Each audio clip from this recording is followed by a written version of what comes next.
because we missed a little bit from yesterday. Sorry about that. Just we ran out of time. It was a little bit longer daf. Because we were talking about a story involving Rabban Leo when he was, managed to figure out the guy's name and managed to give him the correct loaf of bread. That was not kosher to the non-Jew, and it all worked out perfectly. So we're learning some certain things there. One of the things that we learned was you don't pass up food that you find on the road. So now we're going to do a little bit more of that. So this is towards the bottom. So Amar Mar Ein Mavir Al Ochlin Amar B'Yochanan Mishum Rabbi Shimon Ben Yochai Lo Shanu El Bador Harishonim Ein Benot Yisrael Prutzot B'Kshafim Aval Badorot Ha'achronim Shebenot Yisrael Prutzot B'Kshafim Ma'avirin.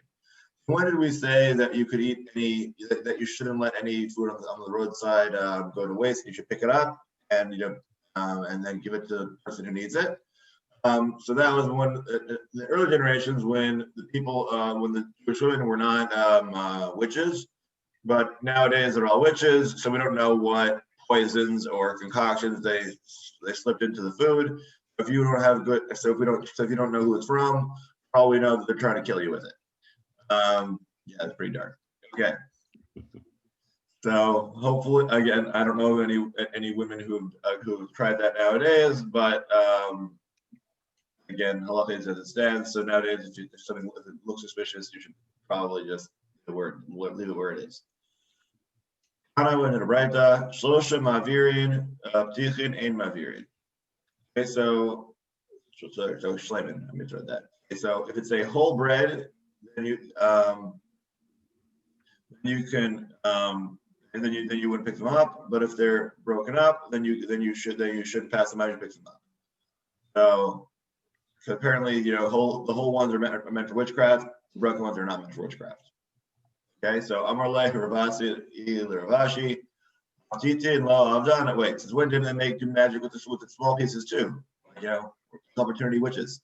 Doesn't Yechezkel say you've profaned me for hands full of barley and for pieces of bread, which implies that they are doing witchcraft with, right? And that part, and then Yechezkel there is talking about people doing witchcraft there. So clearly, do witchcraft with even small pieces of bread. So they can do witchcraft with anything they can find.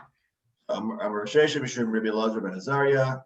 Yachal ani leftor kolam kulo min adin miyom shachar Beit Midrash v'ad achshav sheremar. Sorry, I skipped a bit. I skipped 2 words. Right, v'shakli ba'agrayu. No. So, Brother, what do we mean by so those verses aren't actually talking about bread using witchcraft, rather that they used to get paid for the witchcraft in bread pieces. So not that the medium wasn't the bread, just the bread was the payment. And that's why we're not worried about pieces of bread thrown on the floor. Again, nowadays, please don't do that. COVID as well as general temptation is very much ill-advised. Eat food you find on the floor. So Amar Sheshes, Mishum Rabbi Elazar ben Azariah, Yachol ani liftor.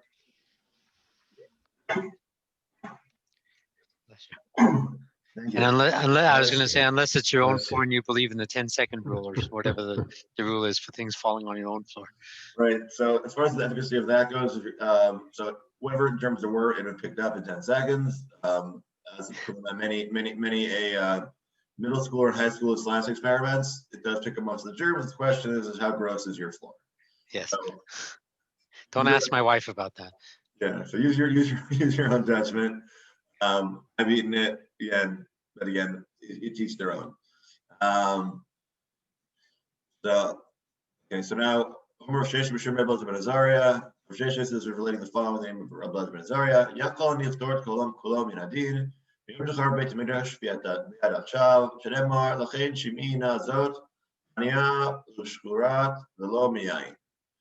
So I can make an argument that everybody should be exempt from all sins and judgment nowadays, because since the Beit Midrash has been destroyed, everybody's walking around as if they are afflicted and drunken but it's not because of wine. Meaning that everybody's so sad because of the Midrash, so therefore that's why they're sinning, and it has nothing to do with, and it's not their fault. If the Midrash were to be rebuilt, we wouldn't sin, but because it's destroyed, that's why we all end up sinning. The Gemara raises an objection. Shikor mikachol mekach umekaro memkar. We say that if a drunk person buys and sells things, it works. Or vera sheish b'mita mitinoto. And if he does something worthy of death, then you kill him. Malkumoto. And if he did something worthy of getting malko, then he gets malko. Kol shel davar harehu kifipikach l'chol dvarav el shepatur min atila. So in the general rule we have is that he's considered competent for everything, just he's not allowed to daven. That's all it is. He's here for davening. Besides that, he's chayav and everything else. My yecholni liftor. So if that's the case, then what's the statement for Blessed Ben Azariah helping us if it doesn't really solve anything? But the Kamarnami, we didn't feel that. So we didn't say I'm going to talk to everybody from all their sins. Even I'm going to explain why anybody who misses davening is entitled to miss davening nowadays, and that's what the statement was about. Now, if anybody's wondering why did somebody decide they want to go to shul for davening from home, or decide not davening at all, so this is the reason, because the Beit Midrash isn't here, therefore they couldn't bring themselves to daven. So that's one answer. Interestingly, Mitzvot. So that's also a similar one, has been in terms of the world being destroyed. The image was your world. Many people use that to also explain why anybody who survived the Holocaust or any other great tragedy, if they are no longer religious, so then the answer is it's like you can't fault them because simply went through something so traumatic that it's just not their fault. So like yes, like it's sad that they're not that that they said that they can't, but then like sometimes like that's all it is, and like there's nothing you can do about it. So Amar Bechanina lo shayru ela shelo higia shikruto shalot aval higia shikruto shalot patur mikula. Rabbi Chena goes back and modifies the point of when is the drunk person able to give to sell things and and chayav on everything that he does. When is he responsible? That's when he's a normal drunk. Right, that's standard drunk, a couple drinks, but that's not. But on the other hand, when you're pass out drunk, low drunk, that's your patur, right? So again, low drunk, being called low so drunk, he didn't realize he slept with his own daughters, which is a new degree of drunk, because that means to be really, really far gone, bordering on blacking out, basically. And you should never be that drunk, because out there you get pretty high risk of actually dying then. But we'll leave that aside. Amar Bechanina kol hamabik migan mishat gava ogrin chotmin tzarot ba'ado shenemar gava fiki maginim sabur chotam tzar. Okay, so meaning whoever shields himself when he is arrogant, then he will be protected from all the troubles, as the verse says in Yov, channels of the feet of the channels. So the channels of his scales are his pride, close together as a tight seal. So that's the words afiki, and right, so the word from the verse afiki, which really means channels, but it's parallel in the Aramaic word meitik, and then which means to to come out of, and then we've got the word tsar, which means seal, but in Chotam tsar is a tight seal, but here we're using it for the use for in tzarot instead. Yeah, not really what it means in the context, but that's the drash we make on the verse. Okay, so my mashma dehai afik. Lishna de aburehu. So how do you learn out that the word afik is something denoting that passing by and like a nafkamina that passes that comes out of and that you learn from something else. So the tziv achai bagdu kamonachal kafikim nachalim yavoru. That's where you learn there's so brothers have dealt safely like a wadi, like the channel of brooks that pass by. Right. So the main point of that verse is that we see the word afik and yavoru next to each other. So that means that the word afik has the connotations of passing by.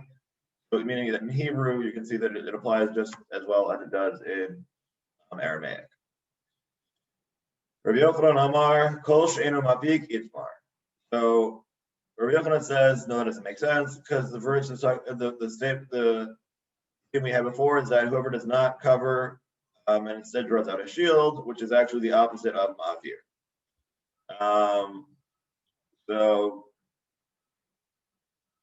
So my mashma dehai mapik lishna digaloihu. How do we know the term mapik is talking about revealing as opposed to covering? As it says in Tehillim that the channels of water were seen and the conditions of the world were laid bare. So meaning they're both saying that in this case that afik is talking about things being revealed.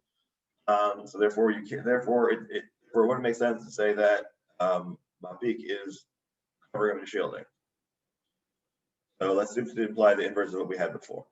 If they cry mashma ben lamar ma ben ayus. It turns out that so it looks like you could say it could either mean covering or it could mean revealing. So which one is it?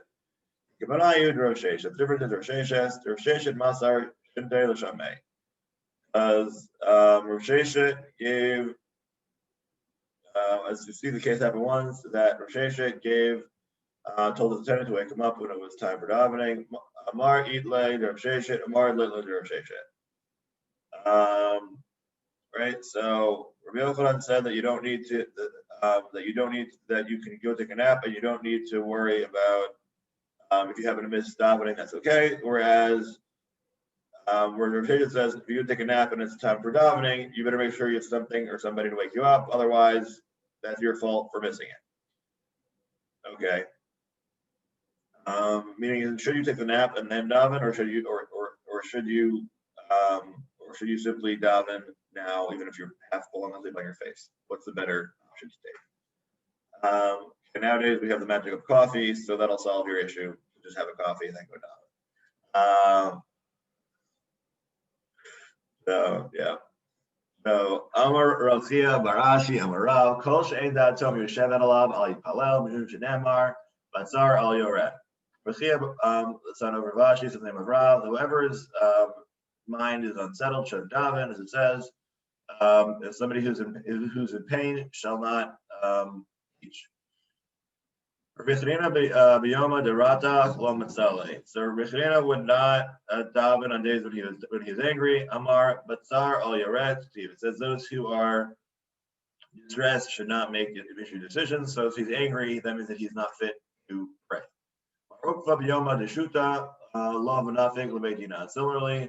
Marukva on the day of a southern wind would not go to Beit Din.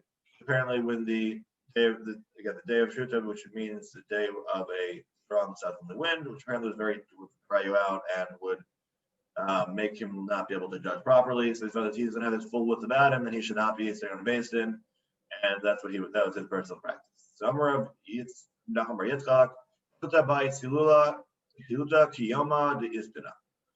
So Nachum Bar Yitzchak said that if you're learning halacha, you need to have as clarity as days when there's a northern wind blowing, and then the skies are clear. So Amar Abaye, I Amra Li, Aim Karib Kutacha Lo Tanai. So Rabbi said similarly, if his stepmother were to have told him, bring me a dish of kutach, then I can no longer learn because once I'm disturbed even by a little bit, then I'm unable to properly focus on my learning. So in case you're wondering, did the Tanim and Amorim have difficulties focusing? The answer is, well, is that Abai most definitely did. It's simply his mother asking, can you get me some, give me some of that dip? And then he's all of a sudden, he's like, he can't learn anymore. So I mean, clearly he's, wondering where the kids nowadays get it from. Not new. So Amarava, Kratzdan Kina Lo tonight. The Rava said, if I'm bitten by a louse, I can't learn anymore. Similarly, Rava also has issues focusing. Yeah, It's just like a little bug bite. Mosquito bit him, now he can't learn either. Marbre, Ravina, Abdallah, Ime, Shiva, Mine, Shiva Yomi. So the mother of Mar, the son of Ravina, would prepare we'll give him 7 different sets of clothing to make sure they're always clean and deloused. That way he would never be, so that way he wouldn't have issues of being bitten by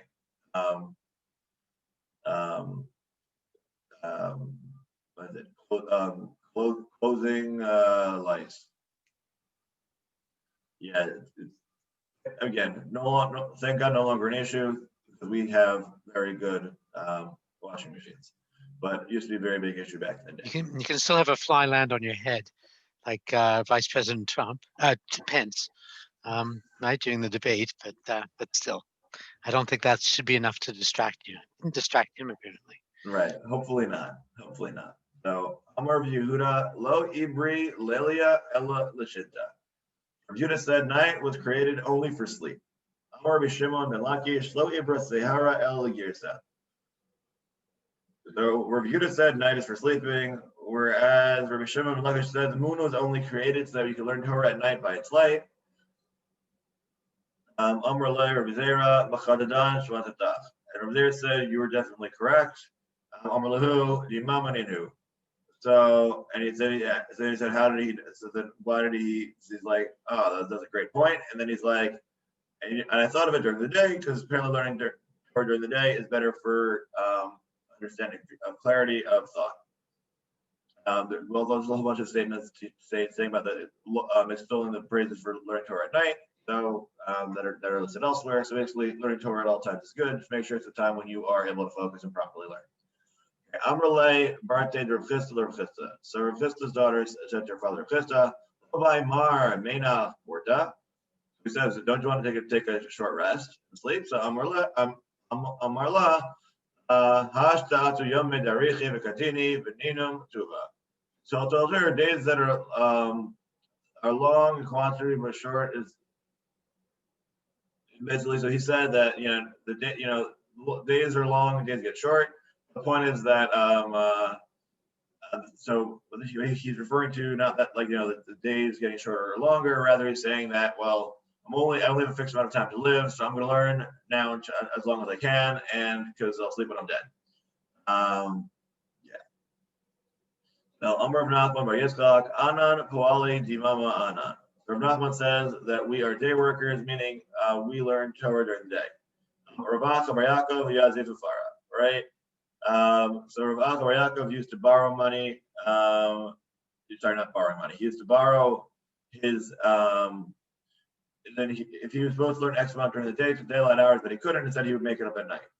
A lot of the stuff a lot of these things don't make sense nowadays because we have artificial lighting, so therefore our time is very much ours to play around with, and day and night have a lot less significance. Because back then, again, if you wanted to have light on at night, you had to, it was much more complicated and expensive than it is nowadays. Amar Rabbi Elazar Habam in Aderech Ali Palal Shel Shivamim. So Rabbi Elazar says if you come back from a journey, you shouldn't come for the first 3 days because your mind isn't settled yet. Shemar v'akutzim el nar haba el achava v'nanchet sham yamim shlosha v'avina ba'am b'gomer. And this passage from Metzger, I gathered them together by the river that runs to Achava, and they camped for 3 days, and then Ezra expected the people, and later on in the passage it says, later on in that parak, it talks about him declaring fast day. So therefore it meant that they had spent 3 days there getting ready before it was time to properly pray. Avua Shmuel Kiat Ba'orcha Lo Maslek Latziyame. So Shmuel's father, when he came from a journey, he went down for the first 3 days. Shmuel Lo Masli B'Beita De'it Bei Shechra. Similarly, Shmuel would not pray in a house that contained any alcohol because smell of alcohol would make it hard for him to daven. So that's why you can't have fish in Shmuel's shul. Rav Papa Lo Masli B'Beita De'it Bei Harsina. And similarly, Rav Papa would not pray in a house that had the smell of fried fish. So anybody thinking fish sticks or having their nice fish and chips, he would not daven in that establishment. So I guess it means he would not go to the boat shul. So Amar Bechanina Kol Hamit Pateh B'Yeino Yesh Bo Midat Chrono. Rabbi Hina says whoever becomes more relaxed and convinced and has better knowledge by drinking wine, then he is similar to God in certain ways. Shneimar v'yarach Hashem et reach hanechalach. It says that God has smelled the sweet savor, meaning that after God smelled the korban that was given by Noah after the flood, God smelled it and decided he would no longer destroy the world, and made the covenant of the Brit Keshet of the rainbow. So the fact that happened after smelling implies that somebody has this good sense of smell that is very beneficial. So therefore, if you're somebody who your smelling using wine makes you relaxed and improves your thought process. So that's kind of like God's reaction to korbanot. Whoever is wine serves beneficially to them, but he has the knowledge of the 70 elders of Bnei Israel, of the beginning of the Sanhedrin. It says Yayin Nitan Meshivim Otiot, because the gematria of Yayin is 70. The Sod Nitan Meshivim Otiot. So the gematria of Sod is 70. Nichlas Yayin Yatza Sod. And if you drink wine, Sod comes out. Means cigarettes come out, and it's supposed to, when we say this Sod being like a bad, right? So this is right the opposite. That if by drinking you don't lose control, then you must have the mind like one of the Zichronim, because most people, when they drink, they start babbling about things they shouldn't talk about. But if you drink and you still have retention of all your faculties, you clearly must be a very wise and capable person, just like the Sanhedrin are. You should be done because, yeah. Okay. Not you again. Don't drink while poskening, as was mentioned the last couple of days. Amar b'chanin lo nivra yayin el anachem abelim lo shalem sachar l'rashaim v'namar tnu bechar lo'oved. So Chaim said wine was created to make people who are mourning comforted, as well as to reward the wicked in this world, so they will have no rewards in the world to come. As it says, give strong drink to those who are ready to perish. So this pasuk is saying that that's for the wicked, and then the blend of the pasuk says for those. That's referring to those who had for those who are in mourning. And that's the purpose of these verses. Amar Chanin, our Papa Kol she'ein yain nishpach b'toch beito kamayim eino b'chlal bracha.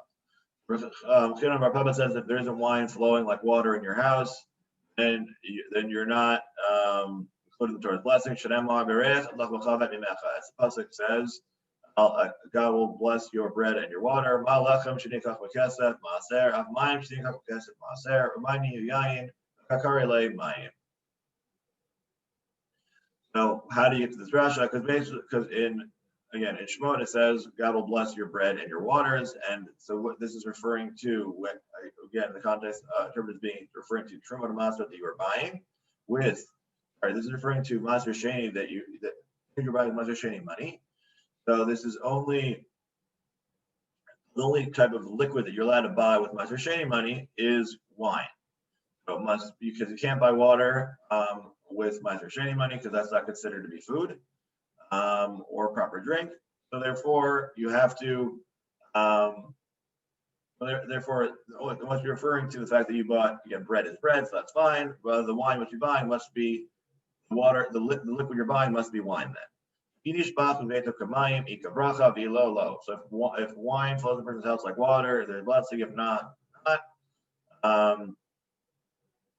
So that's saying that the importance of having wine available. Just worth noting that in ancient times, everybody used to have to drink wine because that was the only beverage you're after drinking water or drinking wine, and also wine was diluted with a lot of water, so their alcoholic content was far lower than nowadays. Meaning the most alcoholic you'd be drinking is that of would be like Bart Nura, like the nice 4% alcohol ones. You're not drinking glass after glass of the 16 to 18% stuff because you'd be under the table really fast.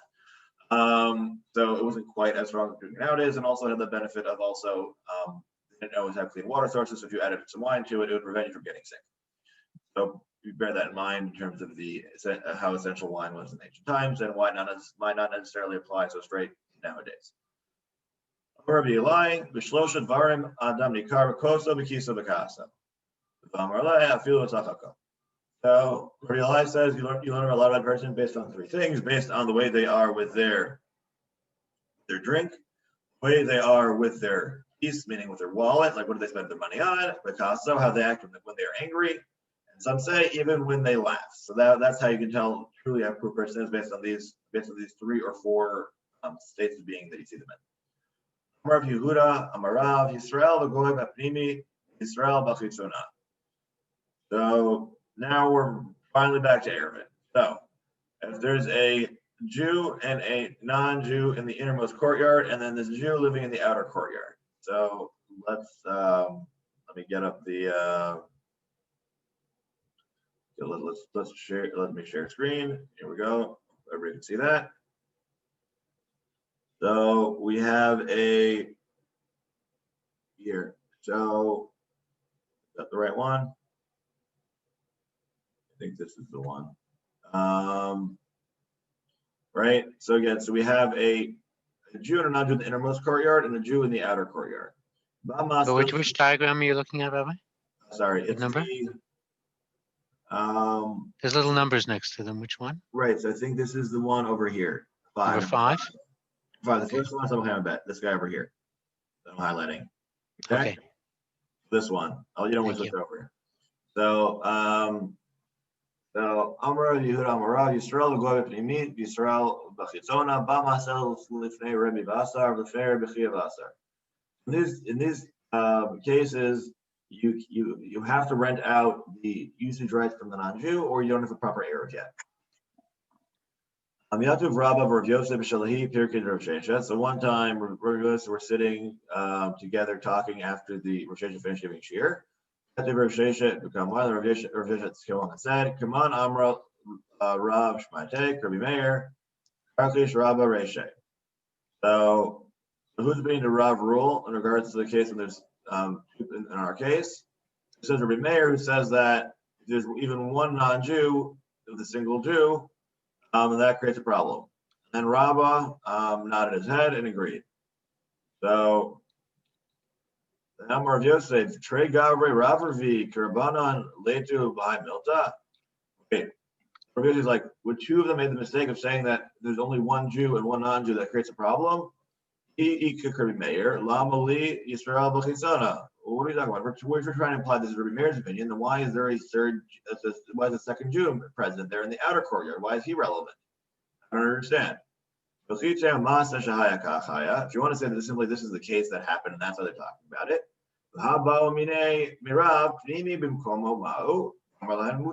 Wait, but then how's that possible? Didn't we state that the inner one is separate, and then therefore say that it should be allowed for the inner person inside to carry, which is opposite of Rabbi Meir. Oh, my Rabbi Elazar ben Yaakov. Then wouldn't it be said to Rabbi Elazar ben Yaakov? It says there has to be 2 Jews. Amar Ashu Shnei Yisraelim Osrim Zalzeh. But for Rabbi Elazar ben Yaakov's opinion, the 2 Jews have to be in the same courtyard. And here, 1 Jew is in the next courtyard over, so it still doesn't work. Elak Rabbi Kiva. Rather than what we're talking about here is Rabbi Kiva's opinion. To Amar Regel and Muter Mukoma Oseret Shalom Mukoma. Why are we treating it all as one case? Because according to Rabbi Kiva, that if the person has to go out to the other courtyard, then it turns them all into one courtyard again. Lama ligoyim, fil Yisrael nami. So why are we talking about a non-Jew in that courtyard? Couldn't we have the case being reversed either, as we have in the diagram on the left? If we're saying they all join to be one, then who cares whether there's a Jew and a non-Jew in the inner courtyard or in the outer courtyard? If it's all 3 of them using the same space and same exit, they should be treated identically. So why are we differentiating? Which one is it? So Lamali Goy, Afilu Yisrael Nami. So what are we talking about the non-Jew? Even if it was a Jew, there'd be a problem of them answering on each other because they're separate areas, and they would need it to be Arev properly and everybody in order for things to work. So something's off here. So now what's the answer? Amar of Huna Brader of Yeshua La'olam Rabbi Elazar ben Yaakov. Rabbi Akiva, so Rav Huna Breder of Yeshua explains it differently. We're following Rabbi Lezer ben Yaakov that even that you need two Jews and a non-Jew for there to be an issue. Also, Rabbi Akiva that if you can go between if the inner courtyard passes the outer courtyard, that creates an issue. So then, what's the case? Gon she'irvu that these two Jews made an eruv. The Tamati goy da asir, avaleka goy lo asir. So the issue is that so the reality is that all the Jews in the courtyard made an eruv between each other. So therefore, they're not asking each other anymore. Instead, the issue is the question is how do we deal with the fact there's a non-Jew there, and how do we fix the non-Jews being involved? So, right. So that's the whole question. Is that it all comes down to is there a non-Jew in the courtyard or not? So Bamine Rabbi Elazar Merav. So then Rabbi Elazar asked Rav. Sorry, Rabbi, are we saying then that 5 and 6 are equivalent? Yes, we're saying 5 and 6 are equivalent according to Rabbi Akiva's and Rabbi Elazar's opinions. We thought maybe there's a difference, but it turns out we were wrong because It's just how it is. Okay. Right. They're stating the reality. All these it may as well just be one big 3 people around one chutzner. It'd be the same case. No difference because there's a sub courtyard difference.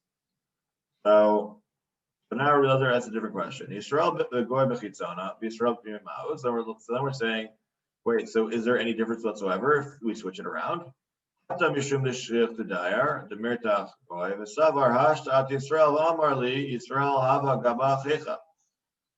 now we're saying, okay, so let's say they do reverse it. Does it make a difference? So, right, so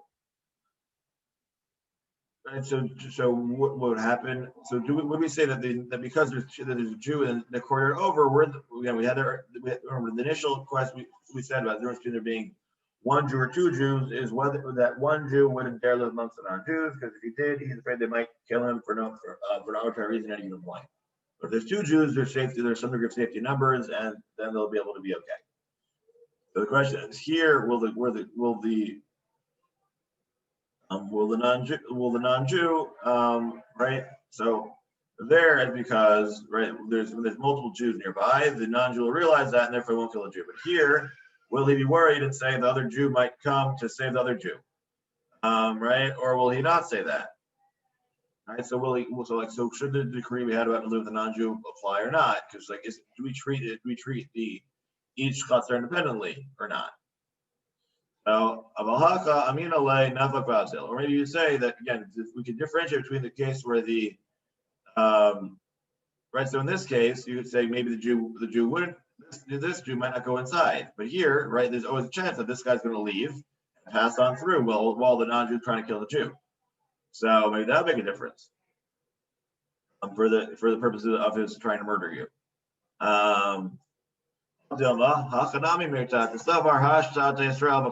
Or either way, it's like even if he's not passing through, he's still not be worried that he'll see him, and therefore we should differentiate between the two cases. Right. So Rav said for the following: give to wise men, he will yet be wiser still. Right. So basically, it should be machmir, and you should apply the zera of having to rent it out from the non-Jew either way. So therefore, no matter which circumstances it is, you should still have to rent it out from the non-Jew. Again, whether in diagram 5 or diagram 6. Rish Lakish Talmidei Rabbi Chanina Iklu Lahu Pundak V'lo Have Socher V'Hava Maskir. So Rish Lakish and the students of Rabbi Chanina went to an inn that had on Shabbos, and this inn was similar to our case. There were two Jews and a non-Jew, living in this inn. And even though even though the other tenant was, the third renter wasn't there, the owner who's a non-Jew is there. They're like, wait, do we need to rent out the area in order to stay here for Shabbos? So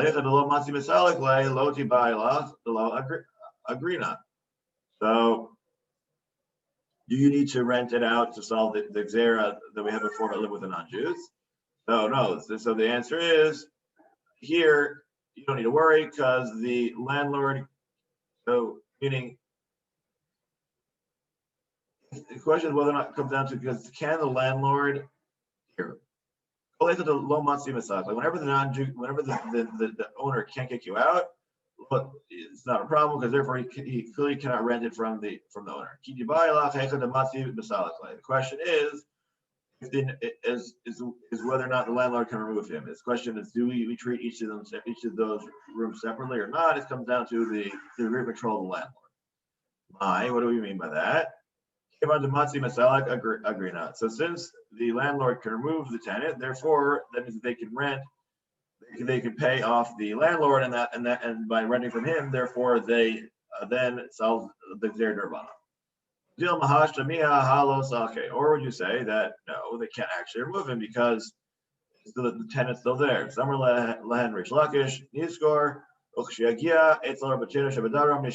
you know what, we're going to rent it from the landlord, and then we'll see.